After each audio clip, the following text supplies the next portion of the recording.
In my last video, I talked about how to identify a toxic employer.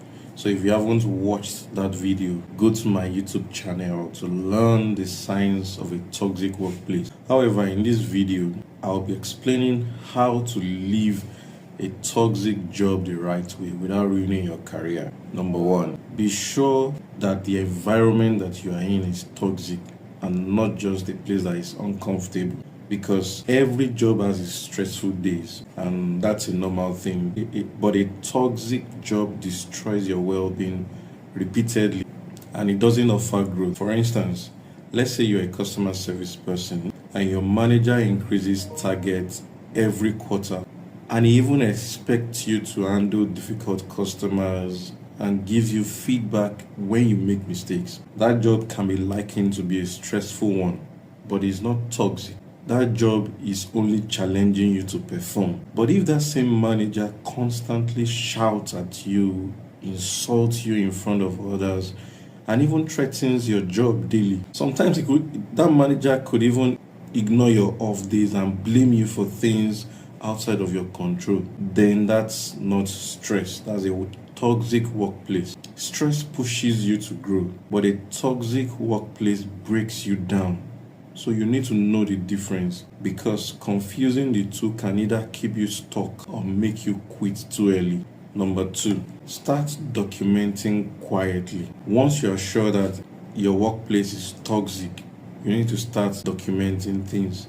And here's why I think this is important. Documentation protects you when the story changes. I've seen cases where an employee was praised verbally for months, then suddenly they were placed on a performance warning with no explanation. But because that employee had saved emails and messages showing positive feedback, the company could not twist the narrative. So documenting helps you to protect yourself. And these are the things that it protects you from. It protects you if they suddenly accuse you of poor performance. It protects you if they deny you things that were said verbally. It protects you when they refuse to pay salaries, bonuses, or any benefit. So once you have all of this, you need to explain to a lawyer or an HR to guide you on the next steps.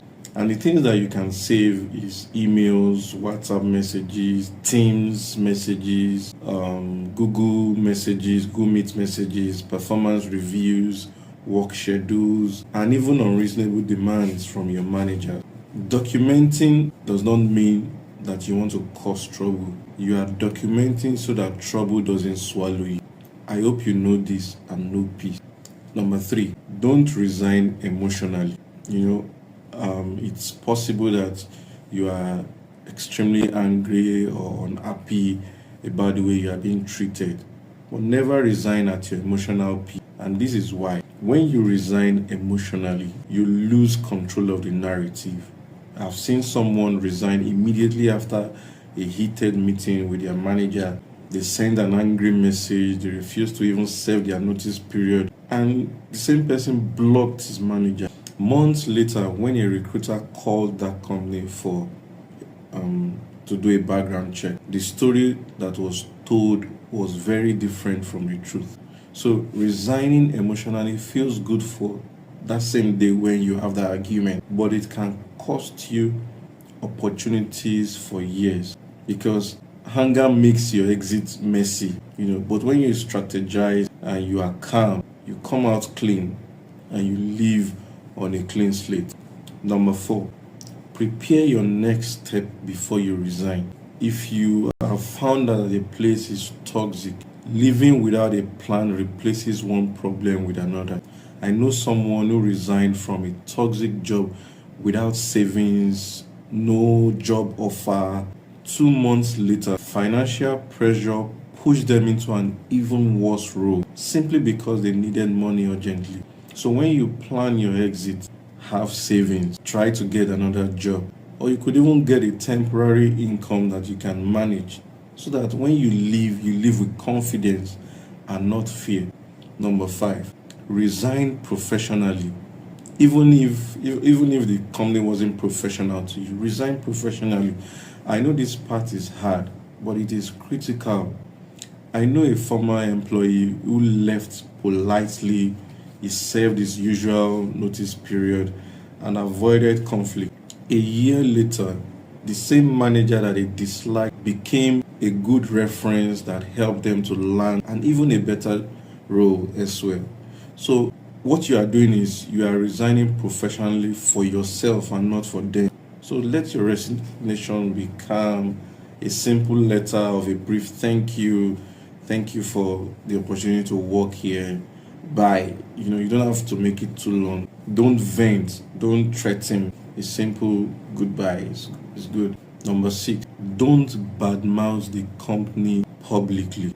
I haven't found out that it's a toxic environment. Don't badmouth them publicly. Public rants can actually it can feel justified, but they leave bad footprint on social media.